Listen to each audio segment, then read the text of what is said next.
South American অনূর্ধ্ব-20 চ্যাম্পিয়নশিপের final রাউন্ডে ইতিমধ্যে 2টা করে ম্যাচ খেলে ফেলেছে ব্রাজিল ও আর্জেন্টিনা। দুই ম্যাচ শেষে পয়েন্ট টেবিলে দুই দলের অবস্থান কততম, শিরোপার লড়াইয়ে কে আছে এগিয়ে? দর্শক, দক্ষিণ আমেরিকা অনূর্ধ্ব-20 চ্যাম্পিয়নশিপের শিরোপা জিতবে কোন দল, ব্রাজিল নাকি আর্জেন্টিনা?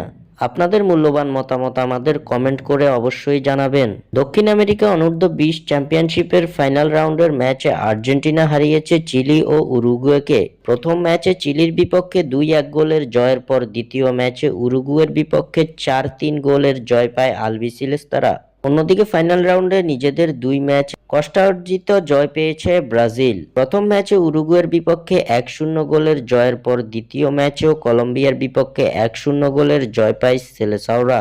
ফাইনাল রাউন্ডে টানা দুই জয়ে পয়েন্ট টেবিলের শীর্ষে অবস্থান করছে তিনবারের বিশ্ব চ্যাম্পিয়ন আর্জেন্টিনা।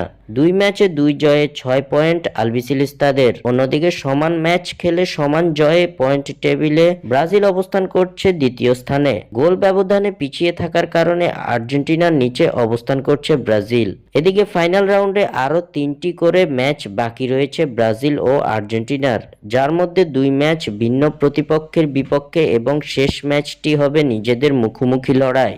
ফাইনাল রাউন্ডে আরও একবার দেখা যাবে ব্রাজিল আর্জেন্টিনার সুপার ক্লাসিকোর ম্যাচ, যার উপর নির্ধারণ করছে অনেকটা শিরোপা উঠবে কার হাতে। স্বাক্ষর থেকে সাদবিন ইসলাম।